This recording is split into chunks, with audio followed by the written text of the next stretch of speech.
Bismillahirrahmanirrahim. Assalamualaikum warahmatullahi wabarakatuh. Alhamdulillahi rabbil alamin. Wassalatu wassalamu ala nabiyil amin alladhi arsalahu Allahu rahmatan lil alamin wa ala alihi wa ashabihi ajma'in, amma ba'd.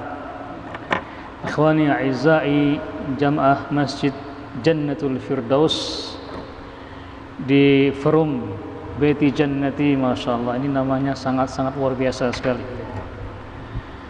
Namanya Jannatul Firdaus, surga Allah yang bernama Firdaus itu yang paling tinggi di antara surga-surga yang lainnya.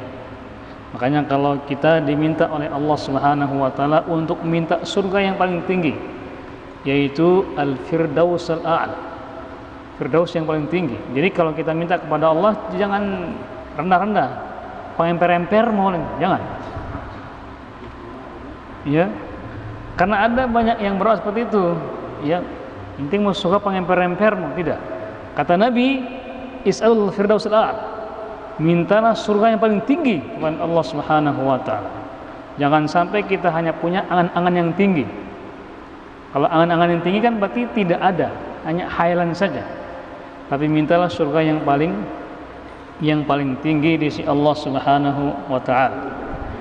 Dan juga perumahannya, masyaallah, baiti jannati, rumahku juga surgaku, masyaallah. Ini tempat yang paling bagus di antara tempat-tempat yang lainnya.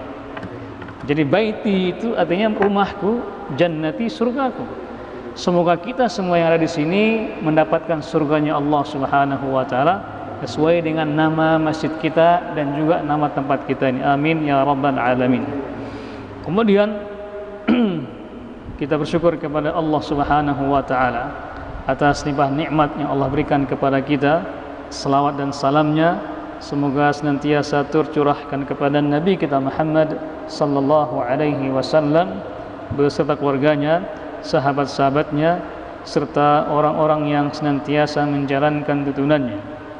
Ada beberapa hal yang ingin kita sampaikan karena beberapa pekan yang lalu sebelum Idul Adha kita sudah masuk ke bab al-wudu, bab tentang wudu, dan kita sudah membahas tata caranya berwudu, dan kita masuk ke dalam sunnah-sunnah wudu. Apa sih yang disunnah-sunnahkan dalam wudu selain yang kita bahas itu? Selain dari membasuh tangan sampai membasuh atau mencuci kaki kita itu, di sana ada sunnah-sunnah, artinya tambahan dari itu, tambahan dari yang disunnahkan oleh Nabi kita Muhammad. Ada lagi tambahan-tambahan. Tujuannya apa? Agar menyempurnakan wudu kita. Karena terkadang ada orang yang ketika dia telat sholatnya, kemudian telat wudunya, akhirnya terburu-buru. Yang rukun saja dia tidak bisa menyempurnakannya, apalagi yang sunnah-sunnah ini, apalagi yang sunnah. Nah, sehingga ketika kita sudah mampu melaksanakan yang sunnah-sunnah, maka yang rukun pun sudah pasti sempurna, sudah pasti sempurna. Di antara yang sunnah itu adalah yang pertama, as-siwak. Kita bersiwak. Sudah paham ya? Sudah pernah kita sampaikan dahulu apa itu siwak, dan sudah pernah kita perlihatkan apa itu siwak. Kata Nabi sallallahu alaihi wasallam, "Laula an asyqa ala ummati la amartuhum bis-siwaki 'inda kulli salatin, 'inda kulli salat atau ma'a kulli salatin." Kata Nabi sallallahu alaihi wasallam, kalau seandainya tidak akan memberatkan kepada umatku, maka sungguh aku akan memerintahkan mereka untuk bersiwak setiap mereka sholat. Tapi karena berat, tidak mungkin semua kita bersiwak, apalagi sumbernya itu tidak ada di negeri kita ini, hanya ada di padang pasir sana. Maka itu pun hukumnya sunnah. Sunnah apa artinya sunnah itu? Kalau dilaksanakan mendapat pahala, kalau tidak dilaksanakan maka tidak apa-apa. Itu yang sunnah, itu yang pertama. Kemudian yang kedua, ghuslul kaffaini thalathan fi awalil wudu. mencuci tangan 3 kali di awal wudu kita. Jadi di antara sunnah yang masuk dalam rukun itu, bukan rukun, di antara yang ada itu kan cuci tangan. Tapi sunnahnya lagi itu ketika mencucinya 3 kali. Apalagi sekarang kan lagi musim COVID ini, kita kemana-mana kan masuk rumah cuci tangan, masuk kantor cuci tangan. Kok masuk masjid cuma sekali? Harusnya disunnahkan lagi. Kata Nabi, mencucinya disunnahkan 3 kali sebelum wudunya. Baru setelah itu kita melaksanakan gerakan-gerakan yang lainnya. Apa dalilnya? Sebagaimana apa yang dijelaskan oleh Utsman ibn Affan radhiyallahu anhu, ketika Nabi sallallahu alaihi wasallam, ketika Utsman berwudu, beliau mengatakan kepada pembantunya itu Imran bin Husain, kata beliau, annahu ghassala kaffaini thalathan, bahwasanya Nabi sallallahu alaihi wasallam ketika beliau berwudu, ketika beliau mencuci tangannya, beliau mencucinya sebanyak 3 kali. Bagi sekarang kan masya Allah cuci tangannya harus sempurna, begini, begini, begini, ada cara-caranya, masya Allah. Itu berapa kali itu? Itu sunnah Nabi kita Muhammad sallallahu alaihi wasallam. Kemudian sunnah juga yang ketiga, al-jam'u bainal madmadati wal istinsyaqi salatan bi ghurfah. Menggabungkan al-madmadah, berkumur, dan juga istinsyaq, memasukkan air ke hidung 3 kali, gabungan. Kemudian masukkan ke hidung, masuk dengan tangan kanan, buang dengan tangan kiri. Jangan masuk kanan, masuk kiri juga, nanti kan tidak elok. Jadi untuk kebaikan masukkannya dengan tangan kanan, membuangnya dengan kiri 3 kali. Disunnahkan oleh Nabi kita Muhammad sallallahu alaihi wasallam. Seperti hadisnya Zaid bin Thabit atau Abdullah bin Zaid, ketika Nabi sallallahu alaihi wasallam mengajarkan beliau tentang wudu, kata beliau, annahu tamatmadha wastanshaqa min kaffin wahidin fa'ala dzalika thalathan. Bahwasanya, kata Abdullah bin Zaid, bahwasanya Nabi sallallahu alaihi wasallam ketika beliau berwudu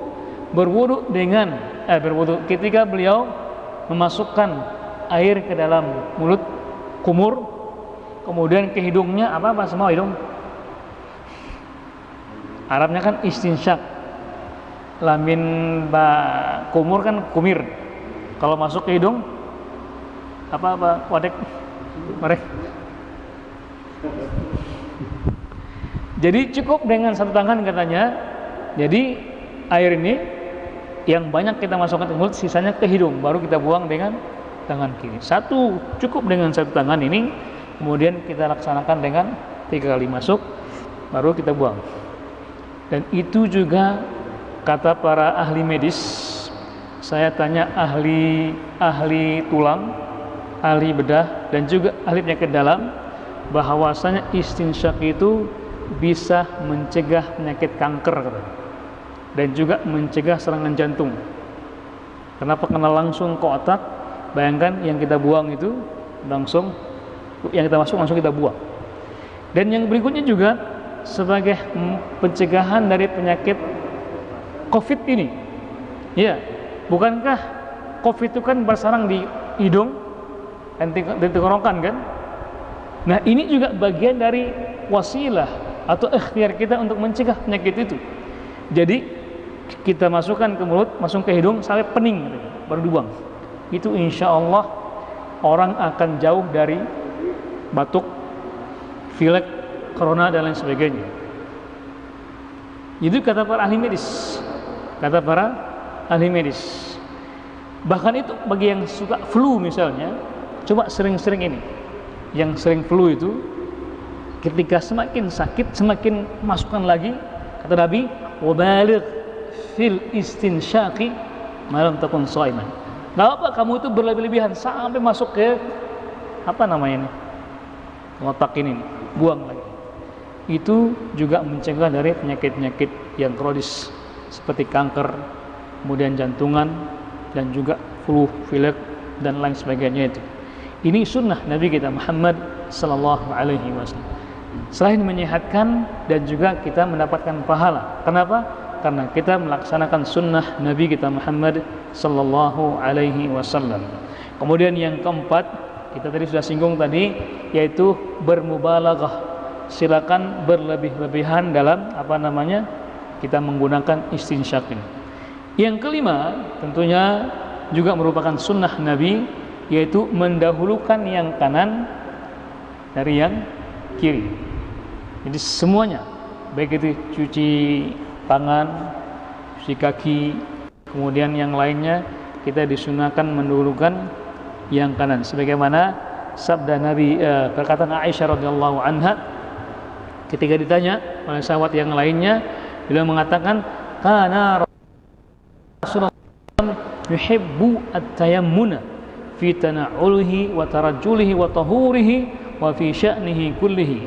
Bahwasanya Nabi sallallahu alaihi wasallam mencintai mulai yang kanan ketika melaksanakan hal-hal yang baik itu dalam memakai sandal, kemudian dia bersisir rambut bagi yang punya rambut ya, bagi yang nggak punya ya nggak apa-apa. Kenapa? Kita bilang melaksanakan sunnah Nabi kita Muhammad sallallahu alaihi wasallam. Dan beliau juga bertahurihi, dalam wudu beliau, dan segala macam hal yang baik beliau mendahulukan dengan yang kanan. Seperti jam tangan misalnya, karena itu baik atau buruk jam tangan itu, maka pakai yang kanan. Kiri pun nggak apa-apa, tapi yang sunnahnya yang kanan. Kita ingin berusaha melaksanakan sunnah Nabi kita Muhammad sallallahu alaihi wasallam. Cincin indah atau bagus? Cincin itu bagus ya, maka disunnahkan yang kanan. Tapi ya di kiri, di kanan. Di jarinya jari yang mana? Jari manis sini biasanya. Ada larangan digunakan yang tengah. Bisa yang lainnya itu, tapi jangan yang tengah. Nabi larang. Nabi semuanya. Iya, perempuan juga. Dari jari kelingking, jari manis, jari tengah, telunjuk dan ibu jari. Tidak dilarang digunakan. Nanti pas makan kan bisa dicabut lagi. Baik. Yang berikutnya, sunnah yang berikutnya yaitu memijit. Di saat kita berwudu itu memijit. Apa contohnya? Ya di saat kita membasuh tangan kita nggak kita ginikan tangan kita. Kemudian di saat kita berwudu kita dengan tangan kita, atau di saat kita membasuh wajah kita, bagi yang punya jenggot nggak apa kita ginikan jenggot kita, ya kita sambil memijit, bisa gitu ya. Kaki kita misalnya jangan asal basuh ya kita pijit semua, kemudian tangan kita juga, itu bagian dari kesempurnaan wudu. Kemudian kata Nabi sallallahu alaihi wasallam dari Abdullah bin Zabit radhiyallahu anhu, beliau berkata, "Anna an-nabiy sallallahu alaihi wasallam utiya bi thuluthi muddin fatawadda'a faja'ala yadluku dira'aihi." Kata Abdullah bin Zaid bahwasanya Nabi sallallahu alaihi wasallam ketika beliau sedang wudu, beliau berwudu kemudian beliau memijit pergelangan tangannya. Artinya kita boleh memijitnya. Ya di saat kita membasuh tangan, kita gini-ginikan tangan-tangan kita. Di saat kita basuh wajah kita bisa kita gini-ginikan. Kemudian tangan kita ginikan juga. Itu juga diantara sunnah Nabi kita Muhammad sallallahu alaihi wasallam. Kemudian sunnah yang berikutnya yaitu menjadikan gerakan-gerakan yang lebih dari satu itu 3 kali. Sunnahnya 3 kali. Minimalnya sekali. Kalau airnya sedikit, ini sebenarnya kita bisa menggunakan wudu sempurna dengan air ini. Sebenarnya gini. Kenapa? Karena kita disunahkan wudu itu seirit mungkin. Dan nanti ada bahasanya kita dilarang untuk berboros-boros dalam menggunakan air. Nabi sallallahu alaihi wasallam tuh bisa wudu dengan air ini. Segini, cukup. Jadi kita disunahkan mewirid-wirid. Yang berikutnya itu harus tertib. Apa tertib itu? Berurutan. Jangan tangan dahulu, langsung kaki, baru kepala, acak. Tidak, harus berurutan. Sesuai dengan aturan Nabi kita Muhammad sallallahu alaihi wasallam. Yang terakhir, sunnah yang terakhir yaitu berdoa. Berdoa, apa doanya? Doa yang diajarkan oleh Nabi kita Muhammad sallallahu alaihi wasallam. Kata beliau, Nabi sallallahu alaihi wasallam, "Ma minkum min ahadin yatawaddau fayusbighul wudu'a thumma yaqulu asyhadu an la ilaha illallah wahdahu la syarikalah wa asyhadu anna Muhammadan 'abduhu wa rasuluh illa futihat lahu abwabul jannati tsamaniyah yadkhulu min ayyuha syaa." Hadis Imam At-Tirmidzi rahimahullahu taala. Hadis Imam Abu Daud, Imam Muslim, ya hadis Imam Muslim. Kata Nabi sallallahu alaihi wasallam, tidaklah di antara kalian ketika dia berwudu, kemudian dia menyempurnakan wudunya, kemudian mengucapkan apa? Doa setelah wudu, asyhadu an la ilaha illallah wahdahu la syarikalah wa asyhadu anna Muhammadan 'abduhu wa rasuluh. Itu doa setelah wudu. Kata Nabi apa? Kecuali Allah akan membuka pintu surga yang 8 pintu itu, dan dia boleh masuk lewat pintu mana saja. Subhanallah. Hanya cuman wudu saja. Makanya wudu jangan asal-asalan. Jangan asal selesai, tidak. Karena kita terkadang sugesti kita ini di saat sudah qomat, kan begitu kan? Di saat sudah iqamah dan kita takut terburu-buru, akhirnya kita wudunya tidak sempurna. Ingat, syaitan itulah menggoda kita di situ.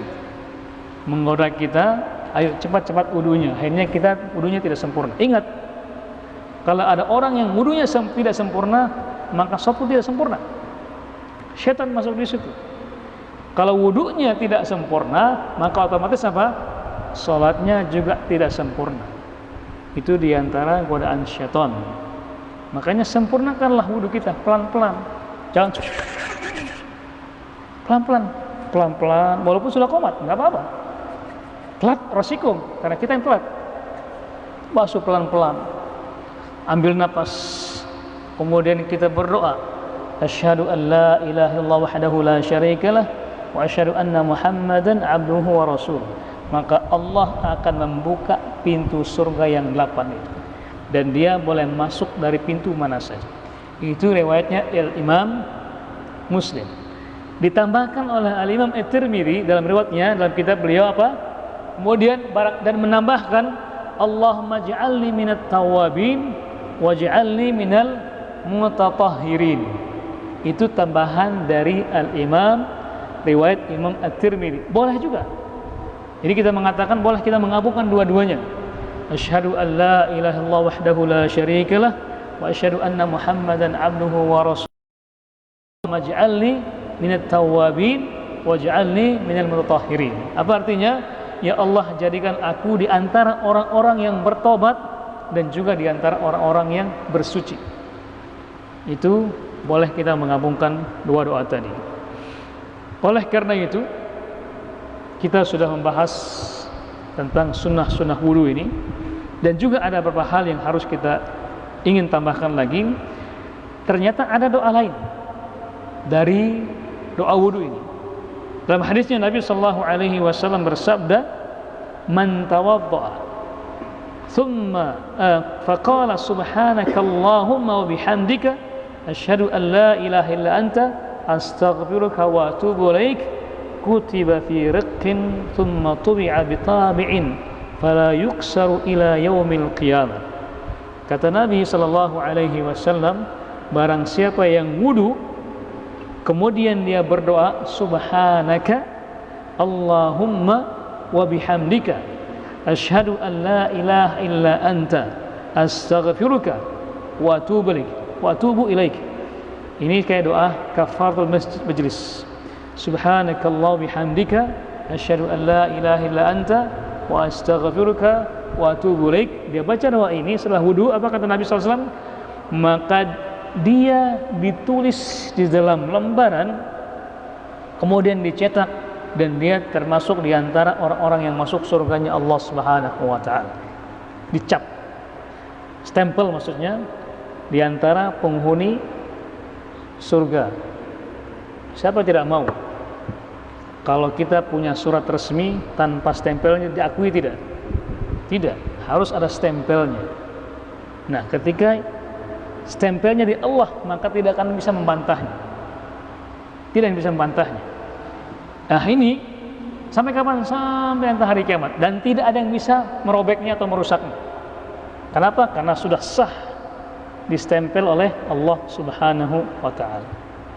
Kemudian juga disunahkan juga, maka ini diantara hikmah orang yang tidak terburu-buru, ketika dia ke masjid dan dia sholat sunnah wudu, nah dia wudu, kemudian dia melaksanakan sunnah wudu. Namanya sholat sunnah wudu. Maka kata Nabi sallallahu alaihi wasallam, man tawadda'a nahwa wudu'i hadha thumma qama faraka'a rak'ataini la yuhadditsu fihi ma nafsah ghufira lahu ma taqaddama min dhanbi. Barang siapa yang berwudu seperti wuduku ini, kemudian dia salat 2 rakaat, maka dia akan diampuni dosa-dosanya Allah Subhanahu wa taala. Masya Allah, sudah mendapatkan stempel surga, kemudian diampuni dosa-dosanya yang telah lampau.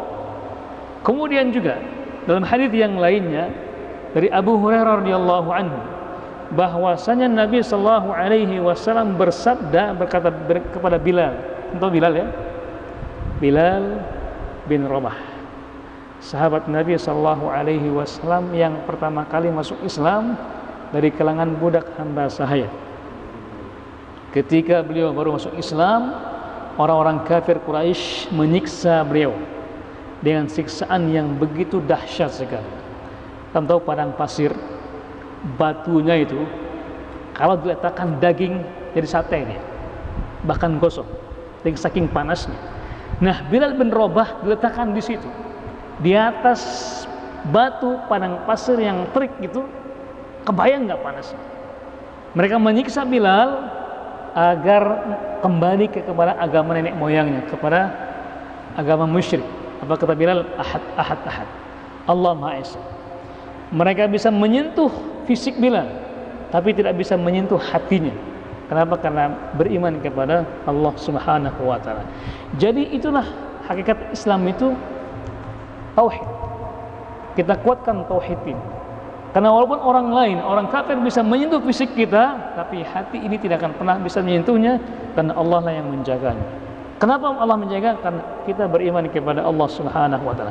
Nah, Bilal bin Rabah dipanggil oleh Nabi kita Muhammad sallallahu alaihi wasallam, "Ya Bilal, akhbirni bi arja amalin amaltahu fil Islam, fa inni sami'tu daffana 'alaika baina yadayya fil jannah." Qala ma 'amiltu 'amalan arkha indi anni lam atatahhar tuhuran fi sa'atin min lailin aw nahar illa sallaitu bidzalika at-tuhur ma kutiba li an usalli. Kata Bilal bercerita dari Abu Hurairah radhiyallahu anhu ketika bertemu dengan Bilal, "Ya Bilal, kabarkan kepadaku apa amalan yang kamu laksanakan sehingga aku mendengar terompahmu di surga." Tahu terompah ya? Sandalnya di surga. Bayangkan, Bilal masih di dunia ya? Bilal masih di dunia, tapi Nabi mendengar apa? Sandalnya di surganya Allah Subhanahu wa taala. Berarti kan ada amalan rahasianya. Ada rahasia apa rahasianya? Kata Bilal, tidak ada yang amalan yang spesial katanya. Tidak ada yang spesial. Kecuali kata beliau, kata Bilal, setiap aku wudu, aku melaksanakan sholat 2 rakaat. Sholat sunnah wudu. Itulah yang menyatakan ternyata Bilal masuk ke surganya Allah Subhanahu wa taala. Sepele memang. Nah, sekarang pertanyaannya adalah gimana siasat kita kalau seandainya antara adzan dengan iqamah itu sangat-sangat cepat sekali. Padahal kita disunnahkan sholat sunnah wudu, kemudian sunnah tahiyatul masjid, kemudian sunnah qobliyah. Itu kalau seandainya 2 rakaat berapa menit biasanya? Paling lama berapa menit? Berapa? 5 menit. Kemudian kalau 3 jenis sholat berarti kita butuh berapa? 15 menit. Kebanyakan iqamah kita berapa menit? 10 menit. Itu antara adzan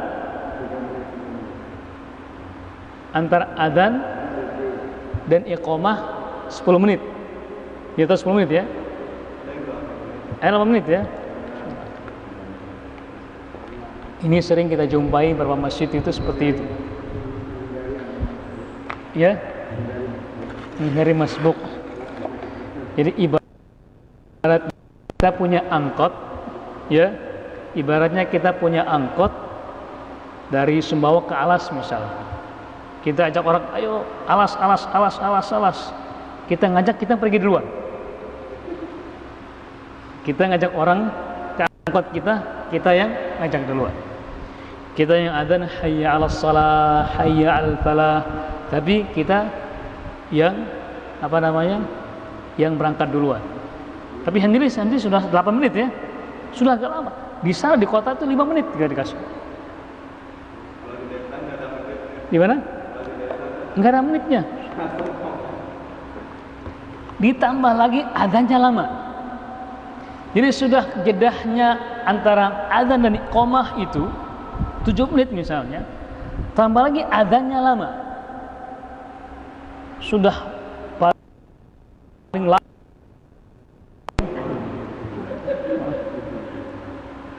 Sudah lama adzan kita, jamaahnya enggak ada. Lain kalau di Arab itu. Di Arab itu adzannya pendek-pendek. Allahu Akbar, Allahu Akbar. Pendek-pendek. Itu Allahu Akbar, Allah. Enggak panjang kita, enggak datang juga. Sangat pendek-pendek, penuh masjid itu. Di mana bedanya? Apa kesalahan kita? Ya? Arti sudah waktu iqamatnya sudah pendek, ditambah adzan kita sudah panjang, sehingga kita tidak punya kesempatan untuk melaksanakan 3 sholat tadi itu. Sunnah wudu, tahiyatul masjid, kemudian ada qabliyahnya. Padahal masing-masing ini punya keutamaan tersendiri. Masing-masing sholat ini punya keutamaan tersendiri. Kalau seandainya begitu yang terjadi, maka boleh kita menjamak sholat itu. Bisa menggabungkan 3 sholat ini dengan 1 sholat ketika bertepatan waktunya. Maka sudah include di situ. Maka kita boleh berniat 3 niat. Sunnah wudu karena kita baru wudu. Bisa langsung tahiyatul masjid karena kita baru masuk masjid. Bisa juga qobliyah karena kita juga berada di qobliyah sebelumnya maksudnya. Kok bisa? Bisa. Kalau memang waktunya demikian. Sama dengan misalnya kita puasa Syawal misalnya, bertepatan dengan Senin Kamis. Karena sama waktunya dan sama tanggalnya, boleh menggabungkan 2 niat dengan 1 ibadah. Yang penting sama-sama sunnah. Seperti kemarin misalnya puasa Arafah. Hari apa kemarin? Hari Senin kan? Ya, Senin kan? Kita boleh 2 niat, puasa Arafah dan juga hari Senin. Boleh niat, dia 2 niatnya agar kita bisa mendapatkan pahala yang berlipat dari Allah Subhanahu wa taala. Jadi intinya kalau sama-sama sunnah. Tapi tidak boleh menggabung wajib dengan sunnah, tidak boleh. Misalnya kita mau mengganti puasa misalnya, mengganti puasa yang kita mengqadha puasa karena bertepatan dengan hari Senin misalnya, akhirnya kita mengganti puasa dengan dan niatkan dengan Senin. Ingat, yang wajib lebih utama daripada yang sunnah. Maka yang sunnah itu gugur karena kita melaksanakan yang wajib lebih tinggi pahalanya di sisi Allah Subhanahu wa taala. Jadi bisa. Kalau seandainya waktunya mepet, ada baiknya kita beri lengang lagi. Makanya kalau antum ke Arab Saudi, nanti insyaallah mudah-mudahan kita ke sana nanti insyaallah, ke haji atau umrah nanti insyaallah, itu waktu qomatnya lama sekali. Paling cepatnya 20 menit. Paling cepatnya 20 menit. Sehingga kalau ada orang yang baru bangun tidur, bisa cuci muka, bisa segala macamnya, itu bisa enggak terburu-buru sholatnya. Apalagi subuh dan asar itu 30 menit. Lamanya 30 menit. Dari adzan sampai qomat itu 30 menit. Kenapa? Melebih agar jamaahnya lebih banyak lagi, sehingga kita tidak terburu-buru. Karena memang terkadang kita ini lagi waktu subuh misalnya kan, kita harus ke WC dahulu, harus ke toilet dulu. Apalagi mungkin yang pemain baru ya, pemain baru harus mandi dulu kan, ya enggak? Ini nih yang muda-muda ini, masya Allah harus mandi dulu. Oh sudah ya, masya Allah. Masya Allah. Jadi itu diantara sunnah Nabi kita Muhammad sallallahu alaihi wasallam. Jadi disunnahkan salat sunnah 2 rakaat setelah wudu, seperti keutamaan yang kita bahas tadi. Wallahu taala alam. Ini yang bisa kita bahas insyaallah. Sebelum kita akhiri ini yang terakhir, ini bagian ini yang terakhir, yaitu diwajibkannya irit dalam melaksanakan air tadi, dalam menggunakan air, dan haram hukumnya berlebih-lebihan. Ini karena kita biasanya kan karena airnya kerannya besar kan, akhirnya kita wudu, banyak yang terbuang daripada yang kita gunakan air wudu tersebut. Maka itu diharamkan oleh Nabi kita Muhammad SAW. Dianjurkan irit, kemudian diharamnya berlebih-lebihan dalam menggunakan air. Tapi Allah Ta'ala alam. Ini yang bisa kita sampaikan. Insyaallah berikutnya kita akan bahas tentang hal-hal yang membatalkan wudu. Hal-hal yang membatalkan wudu. Tapi sebelum kita akhiri, mungkin ada yang perlu disampaikan, ditanyakan, ditambahkan.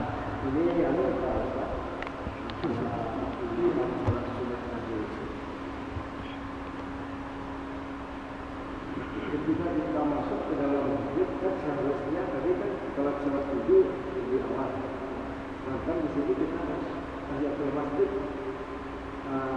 Saya sering begini, biasanya kalau sholat subuh itu kita gunakan di rumah. Langsung kalau sholat di rumah, setelah kita dapat masjid langsung tahiyatul masjid. Apa tidak bisa seperti itu? Boleh. Karena sunnah wudu itu tidak harus di masjid, bisa di rumah.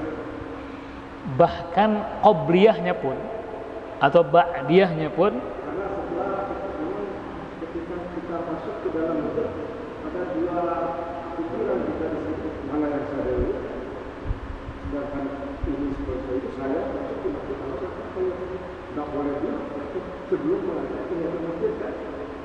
ya. Berarti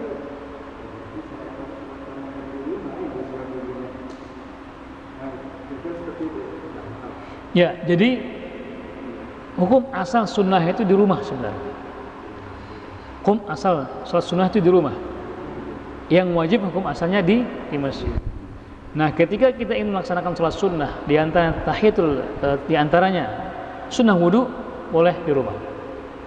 Kemudian qobliyah pun boleh juga di rumah. Nah, baru nanti di saat kita ke masjid, baru kita melaksanakan tahiyatul masjid. Bisa.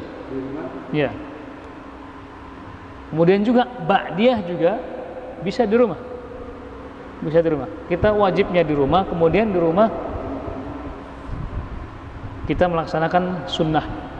Apa dalilnya? Hadis Nabi sallallahu alaihi wasallam. Dari rangkuman hadis itu, hadis Nabi sallallahu alaihi wasallam mengenai man shalla 12 raka'atan fil yaumi wal lailah banallahu lahu baitan fil jannah. Kama qala Nabi sallallahu alaihi wasallam. Barang siapa yang melaksanakan salat 12 rakaat, salat sunnah maksudnya, sehari semalam, maka dibangunkan bagi dia rumah di surga. Itu salat sunnahnya, baik itu qobliyah atau ba'diyah. Coba kita hitung. Sebelum subuh 2 rakaat. Kemudian sebelum zuhur 2 rakaat. Ba'da zuhur 2 rakaat. Sebelum asar 2 rakaat. Kemudian sebelum maghrib 2 rakaat. Kemudian setelah isya 2 rakaat, 12 ya. Itu dari bilangannya 12. Tapi kalau kita gabungkan dengan hadis yang lainnya ternyata tidak 12. Ada hadis yang umum misalnya. Ma baina adzanaini salatun, di antara 2 adzan itu adalah salat. Artinya setiap antara adzan dan qomat itu ada salatnya. Ada salatnya. Kalau kita hitung lebih lagi dari 12. Kemudian juga riwayat yang lainnya bahwasanya Nabi salat qabliyah zuhur 4 rakaat. Ba'diyah zuhur 4 rakaat. Kalau kita gabung lagi melebihi dari jumlah 12 rakaat. Sehingga belum kita sekarang dulu ini. Sehingga apa terjadi? Dari hadis-hadis ini kita simpulkan ternyata di zuhur itu hadis Jabir bin Abdullah Anas bin Malik itu meriwayatkan 2 rakaat sebelum asar, sebelum zuhur, 2 rakaat setelah zuhur. Setelahnya qabliyah ba'diyah. Tapi Aisyah radhiyallahu anha mengatakan 4-4. Aisyah mengatakannya apa? 4-4. 4 sebelum zuhur, 4 setelah zuhur. Kenapa yang lainnya mengatakan 2, Aisyah mengatakan 4? Aisyah melihatnya salat Nabi di masjid di rumahnya. Jadi Nabi sallallahu alaihi wasallam sebelum ke masjid qabliyah dahulu di rumahnya. Adi asar zuhur ya. Dan juga ba'diyahnya juga Nabi juga salat di di rumah, di masjid juga salat di rumah. Nah, sahabat yang lainnya mengatakan 2 itu hanya melihatnya di masjid. Aisyah melihatnya di mana? Di rumah. Makanya beliau mengatakan 4 sebelum zuhur, 4 setelah zuhur. Nah, dari jumlah ini boleh 4, boleh 2. Nah, mana tepatnya? Boleh di rumah, boleh di masjid. Makanya tidak mengapa. Sunnah itu baik itu qobliyahnya, sunnah wudunya. Kalau kita sudah wudu di rumah, maka sunnah wudu di rumah, qobliyahnya, baru setelah itu kita ke masjid, tahiyatul masjid. Itu boleh. Dan tadi yang kedua tadi? Nah, jadi gini, antara ajan dan iqamah ada sholat. Nah. Ada sholat. Ya. Bagaimana ketika terjadi hari Jumat? Dan itu juga pernah terjadi di hari Jumat itu antara iqamah dan kenapa antara ajan dan iqamah? Ya, ada orang sholat tetap saya waktu itu pas jadwal COVID kalau saya tanya waktu itu di sini sholat apa namanya itu pas saya jawab tidak tahu singkat jawabannya. Nah, sekarang di hari Jumat itu saya penasaran juga karena antara ajan dan iqamah itu ada sholat. Jadi dulu Ya. Antara adzan dan iqamah. Secara umum kan di 5 waktu itu ada adzan dan ada iqamah. Maka disunnahkan sunnah, ada sunnahnya di situ. Nah, di Jumat itu adzan pertama, ada adzan kedua, ada iqamat kan? Ya, ini antara adzan sama adzan.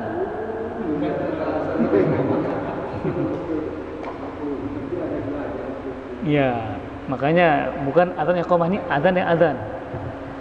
Jadi kalau antara hari Jumat itu hari yang spesial, berbeda dengan hari-hari yang lainnya. Kalau adzan yang pertama itu adanya kapan? Kita lihat sejarahnya, historisnya dulu.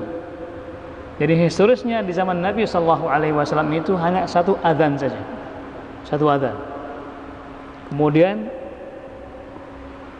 khatib naik mimbar, kemudian adzan, kemudian khutbah kan, khutbah. Baru setelah itu iqamat, baru sholat. Jadi tidak ada sholat di hari Jumat tersebut karena adzan iqamahnya yang menengahi itu adalah khatib yang sedang berkhutbah. Nah, baru setelah Khalifah Utsman bin Affan radhiyallahu anhu, banyaknya kaum muslimin yang masuk, banyaknya orang-orang yang masuk Islam, sehingga di Madinah tersebut banyaknya kesibukan-kesibukan, sehingga banyak orang yang lalai dan lupa ternyata itu hari Jumat. Nah, ketika adzan itu ternyata orang sibuk, lupa bahwa hari Jumat. Nah, akhirnya Utsman bin Affan radhiyallahu memberikan contoh adzan sebelum adzan yang pertama. Fungsinya adzan pertama itu memberitahukan kepada kaum muslimin bahwasanya hari itu hari Jumat. Tapi adzan yang pertama itu 1 jam sebelum adzan yang kedua. Dan adzannya di pasar-pasar, di tempat-tempat umum, di tempat keramaian, memberitahukan bahwasanya hari itu hari, sehingga mereka meninggalkan pekerjaan mereka, kemudian mereka bergegas untuk ke masjid, sehingga pas di adzan yang kedua mereka siap mendengarkan khutbah. Itu maksudnya itu historisnya disyariatkannya adzan yang kedua. Tapi di kita ini kan berdekatan. Tapi kita juga berharapan dengan kalau kita seperti nanti dikitanya ini sesat ini tuh. Nanti dikira ada sesat ini. Iya. Sudah memahami sebenarnya. Ada ngaji terhim, masih lupa juga Jumat, Masya Allah. Itu namanya terlalu. Sungguh terlalu. Ada lagi? Cukup ya? Baik, kita akhiri dengan doa majelis. Subhanakallah bihamdika wa asyhadu an la ilaha illa anta wa astaghfiruka wa atubu ilaik. Wassalamualaikum warahmatullahi wabarakatuh.